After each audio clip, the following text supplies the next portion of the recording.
Hey, Crypto Media friends, welcome to the Overtime Show here, brought to you by Rug Radio, our new official sponsor slash partner slash, I don't know if you'd call them a sponsor. It's not like I'm getting flowed any rug tokens anytime soon, unless you tune in, like, subscribe, hit the bell notification, and go nuts on the like and subscribe buttons. But, here I'm getting emails. And from them now, that one was from Farouk, and he said, congratulations on joining the Rug Radio team. And no, I'm very, very humbled and blessed to be joining the team as the first YouTube host. It's something that has been long gestating and is, I think, just due to me concurrently building. And if you want to know what projects I am building, hit me on Twitter, Minty Fresh Vibe, at Minty Fresh Vibe, and you can see sort of the building projects that I'm working on there. And so, becoming part of Rug Radio is really fantastic for the channel and hopefully for those who enjoy really bad jokes, along with Web3 slash mix with this world of entertainment and media, and what we can do as artists and entrepreneurs in this space with the Web3 tools that we're given. And this episode is more about sort of we call it the Web 2 world. The Web 2 world of this, the world that is trying to integrate into Web 3, sort of what the world is now currently. And so, this episode is going to be about going back into, an area where I think we all need, and we talk about here on the show, sort of as Web 3 projects, especially NFT, PFP projects, are running out of money. This is the alpha, guys. Look at your project and really just track how long ago they minted, what's the cash flow, what's the burn rate, and how much runway do they actually have as a project. It's very, very sobering, honestly, when we talk about it here on the channel, to zero in on what it is that you've just purchased as a PFP, because that PFP, that NFT, opens a locker, and that locker is the business, and the business that they've chosen to go into, is it in fashion? Okay, great. Are they making partnerships with, with traditional retailers? Are they doing the things that bring in income that are going to sustain that? Because they all thought they were going to mint versions, and that's why they call it Genesis. Oh yeah, now we're going to mint these. The 10KTF is the only one to get away with, minting a level 2, doing these iterations of mints into sort of the play to earn type scenarios or the gamification. But very, very few are able to do that, especially in a bear market. And what's interesting is there is no lack of Web 2 or traditional brands that want to get into the space during the bear market. And so it seems that there's got to be a middleman in between there right now. And right now that's agencies. And so today we're going to talk about one today, but let's check in with our correspondent, Gaston, who might shed some light on what it means to work with a brand. Gaston, can you hear us? Hello, bonjour. I'm just here reporting from my new humble abode. You can see here the window guy will be here soon, very, very soon, and we will paint this all very, very nice. Oh, this is fantastic! So you found a home, Gaston. It's really great to see that you found some accommodations. Oh no! I sleep around in the back, but because this place is like very scary at night, and so I huddle myself in the back because this is the life of a true artist without royalties. I do not need royalties. I am a true artist, and therefore I live the life on the run. We know, and thank you for bringing this reporting from sort of all over parts that we wouldn't necessarily seek. And what is your insight into branding and working with brands? Oh well, clearly I am the look at the logo here. Whoop whoop. I am an entrepreneur slash influencer, and so even these glasses here are part of a deal I have, and so working with these brands has been very lucrative to me. I only have the 1 and the 2 and my underwear, of course, but I will not show you. You naughty, you're very naughty. I will maybe show you. No, you cannot see into my metaverse underwear. Well, thanks. So I think working with brands, how is it that we work with these brands as entrepreneurs in this space? I mean, do we just go knocking on doors, say our favorite, like Apple or something? We want to make a partnership. Like, who do we call? Who do we talk to there? Silly, this is not how it works. See, you get an agent, like me. I have an agent. You have an agent. Oh, that's fantastic. I had no idea you were this baller. Excuse me, this is my life and I do not give you all the details. So I have the agents, right? And so my agents will reach out to other brands and they have a department. And so these other agents will say, oh, they reach out to the brands and the brands will call them and they say, hey, I am ready for a mime-looking, weird freako boy metaverse player in which to represent my brands. And that's how they find you, is the brands call the agencies and say, hey, we're looking to make a partnership with somebody. Who do you have? Because I know that's tough, working in the traditional media space. Sometimes there's a misnomer of like, oh, hey, I'm working with those brands. You are working with those brands directly, but I think there's also the intermediary, this sort of elusive agency in between that preps the brand that's ready for engaging this space, as well as the talent. And sometimes the timing is not perfect. That's the thing. And so, if when you're calling Apple, it's just like, oh, well, sorry, we just signed, the deal with these people, and we're moving on and doing these things. So it's about timing these opportunities, and agencies seem to do that the best. Well, clearly they do it the best for me. My agent, I am looking for new representation, I will say, because my agent is the one who made me sleep back here in the back of this dilapidated house. I will show you. It's pretty good. It's not bad, except I glitch back and forth here in the metaverse. But I would like perhaps maybe a better accommodations in my rider. Well, for those who don't know what rider is, that is when a star has demands. And so hopefully you get those soon. Thank you, Gaston, for dropping in. Gaston, our metaverse correspondent. We have many here on the show. We work continuously with our Web3 NFT assets. These are NFTs that are part of the show and contribute as often as we feel like we need them because we get a little stir crazy here on the Hollywood lot. So UTA is the agency that I see making really interesting, aggressive moves, and it's interesting, the way that this agency, much like many, I think, have kind of gone about the way of, well, like, who is it that's, into this space? They'll do these weekly meetings and sort of point out, like, oh, hey, who's into this space? And previous, to this era, we'll say, of, last 3 months or so, it's been about just who's the cool young agent assistant, who kind of knows the space. And, I've shown here on the channel, like, running into those people, and it's great to see them. But it's like now when I see like what's happening with UTA, I'm seeing a really smart look at the space and how to capture business in this space and connect in this space. So as opposed to just having people who are, sophisticated with the sort of the Web3 vibe, it's also bringing in a lot of elements from the branding side as well as the talent side. Talent side meaning, devs, creators, degens, as well as, just famous faces in the spaces. And so UTA has signed in this announcement, I don't know if you guys know Andrew Wang's face well enough. He's always hiding his face in Twitter.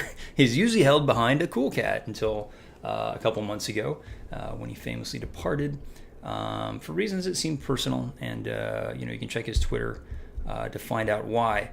But UTA is signing these projects. So they signed 3 NFT artists in the NFT collection, MV3, and it's just like I haven't heard MV3 in a while, and we'll take a quick look. But it was like co-created by Stranger Things writer Jesse Nixon Lopez, and this is part of that hey, I'm a writer. You're not the head writer or anything, but you're part of a larger collective within the creative team of a really hot property that people recognize. And the Rick and Morty writers, everybody who's a writer who knows the space has been leveraging that name. And so while they may not like their day job as an underling writer and not maybe get the traction that they would like, they're getting so in this space. And that's why we sort of recommend writers in this space to really examine it as a way of engaging creatively in this new medium, because there's a strong demand for it.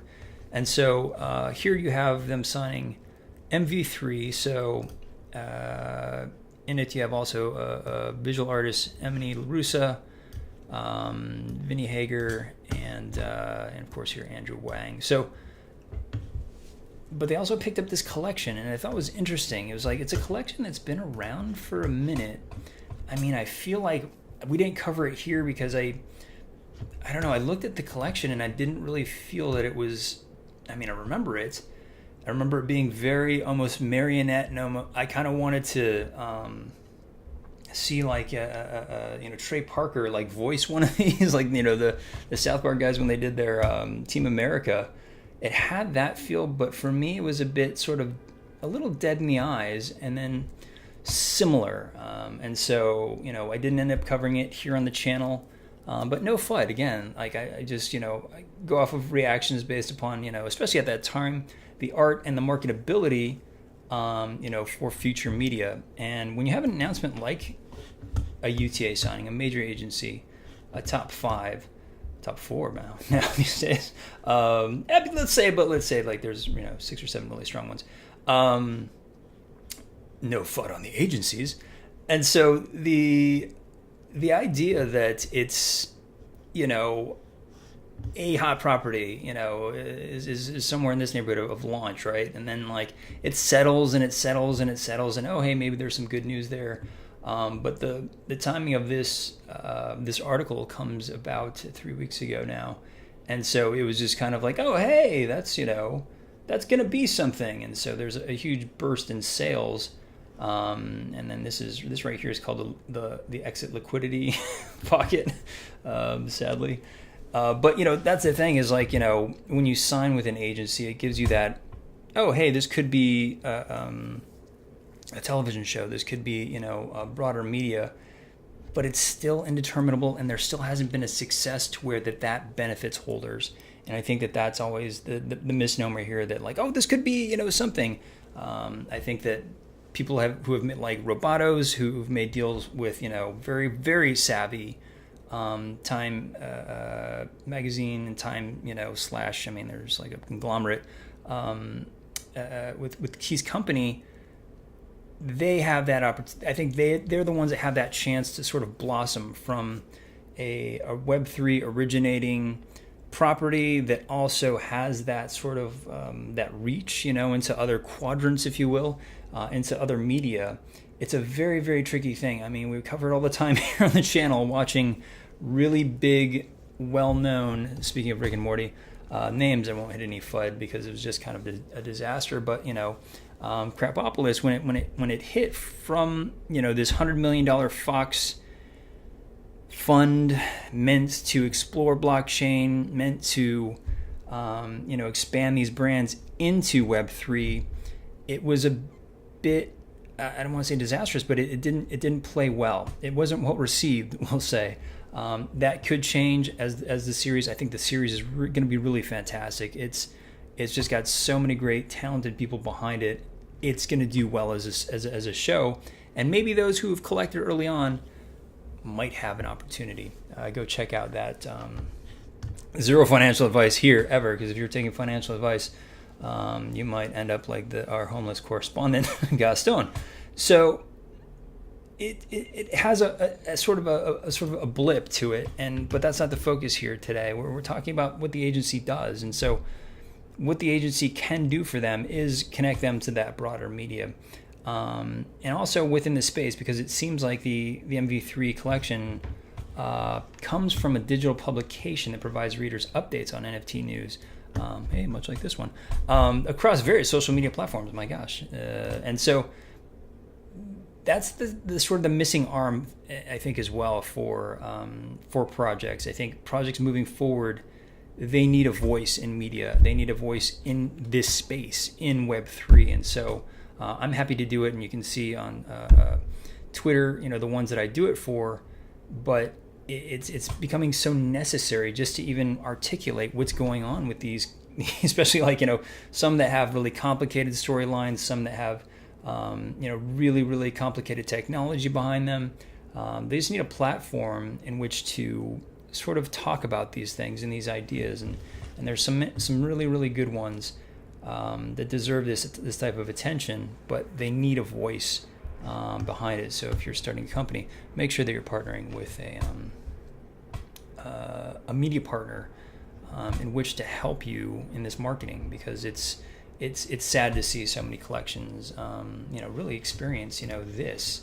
That's sort of like, the FUD and just months of that really takes a toll on founders. And, we call it the soft drug here because it's about, here that founders, you're like, okay, whatever, before the money runs out, because they made a lot of money during that mint. They made a couple $1 million during that mint.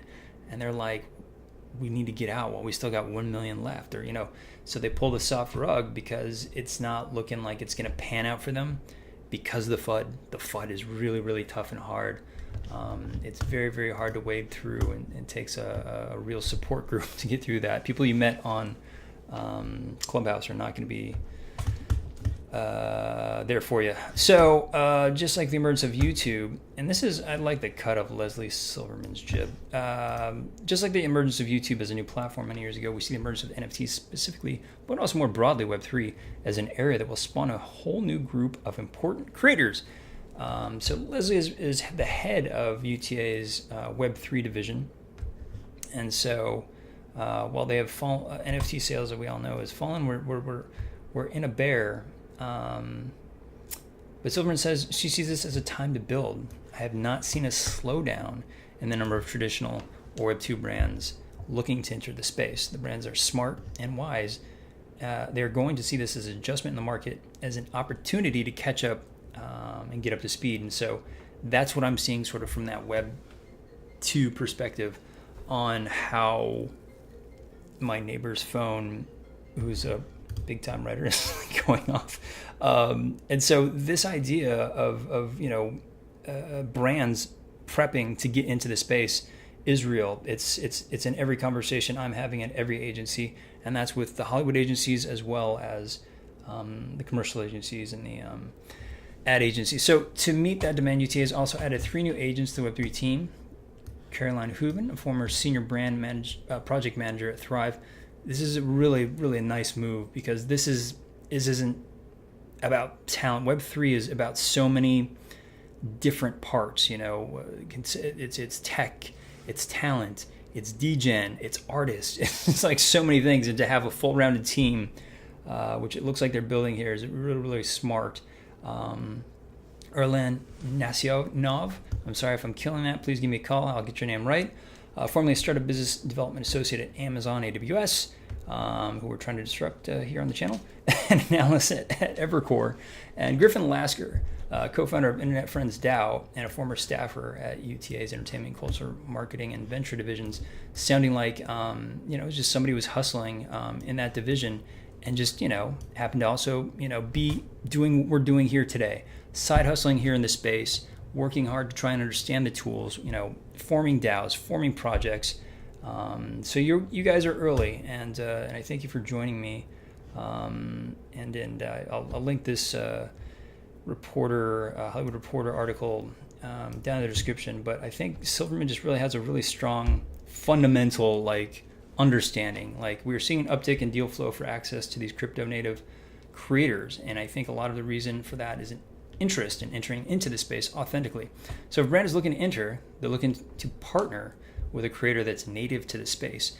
You're going to see a lot more of that in the months to come. They need to put the dance partners together to jive, because as I was saying earlier, sometimes you're ready to dance and somebody else isn't, and that brand isn't. That's what agencies do. Agencies get the timing right and connect the people who want to go at the right time together. Your project is, maybe at a certain point, and maybe, you know, you'll find that, oh, this is the time that I need to get a partner, or you have something that's moving, and then, you know, you need to extend that runway. You need to find ways to partner and build your business, because that's what these are. These are, you know, we talk on the channel like, you know, how are you going to make me rich? Well, you know, and you know, the idea that these are securities, are beyond, you know, the monetary value. This is culturally. This is like socially. This is, you know, social media socially. There's many ways in which, you know, projects can enrich in you. And, you know, we're just looking at those here. So like, subscribe, hit the bell notification. I'll see you on the next one.